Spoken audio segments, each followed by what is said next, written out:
High বন্ধুরা, কেমন আছো সবাই? আশা করছি সবাই খুব ভালো আছো। আমিও খুব ভালো আছি। চলে এসেছি তোমাদের সাথে সুন্দর একটা ফাটাফাটি রেসিপি শেয়ার করার জন্য।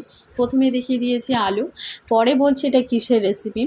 আগে দেখে নাও, আলু এখানে মশলা আছে, বাটা মশলা আছে, কিছুটা পেস্ট করা আছে, আর কিছুটা একটু ওর গ্রেভি বেরিয়েছে, সেটা আমি আরেকটা বাটিতে নিয়ে নিয়েছি। আর এখানে গোটা রসুন দেব, আর এখানে আছে তোমার পেঁয়াজ, লঙ্কা আর টমেটো, আর এই যে ছোট ছোট মাংসের পিস করা, এইগুলো ছিল পকোড়ার জন্য। সেই রেসিপিটা আমি তোমাদের দেখাতে পারলাম না, মিস হয়ে গেছে। আর এখানে দেখো আমি চিকেন রান্না করব, তাই তোমাদের সাথে শেয়ার করে নিলাম।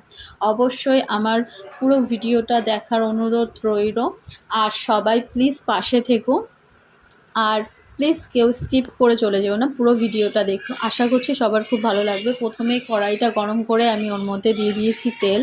দিয়ে দেখো তেলটাকে সারা কড়াইতে আমি মাখিয়ে নিলাম। তারপরে দিয়ে দিলাম আলুটা সুন্দর করে ভেজে নেব। ভেজে নেওয়ার পরে আমি রান্নাটা শুরু করব। প্রথমে আলুটা ভাজলাম, পাশে আমি রান্না করার জন্য ওখানে গরম জলও বসিয়ে দিয়েছি। এটা মাংসের মধ্যে দেবো বলে আলাদা করে একটা পাত্রে রেখে দিয়েছি। আর পাশে আমি ভাত রান্নাও বসিয়ে দিয়েছি, ভাতটা হচ্ছে আর এপাশে মাংস হচ্ছে।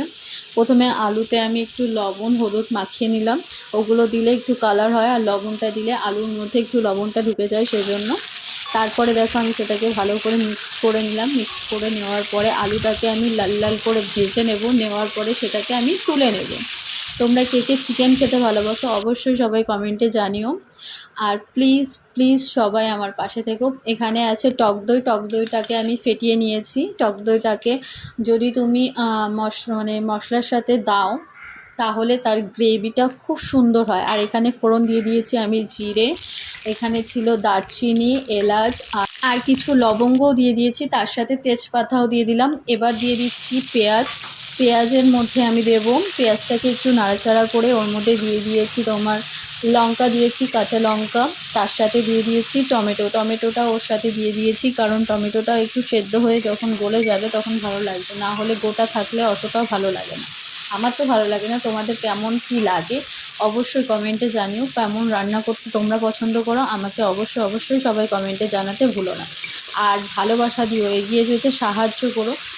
আর এটা যদি ইউটিউব থেকে দেখো তাহলে বলবো আমার চ্যানেলটিকে সাবস্ক্রাইব করে রেখো, আমার ভিডিওতে লাইক কমেন্ট শেয়ার সাবস্ক্রাইব করে দিও প্লিজ, সবাই পাশে দেখো। আর ফেসবুক থেকে দেখলে ফলো করতে ভুলো না। আর দেখো মশলার মধ্যে আমি দিয়ে দিয়েছি হলুদ আর লবণ দিয়ে দিয়েছি। হলুদ আর লবণ দিয়ে ভালো করে মিক্সড করে নিয়েছি, দেখো কি সুন্দর লাগছে দেখতে। তারপরে আমি যে বাটা মশলাগুলো ছিল সেগুলো দিয়ে দিয়েছি। এর মধ্যে আছে রসুন, আদা, পেঁয়াজ, টমেটো, শুকনো লঙ্কা আর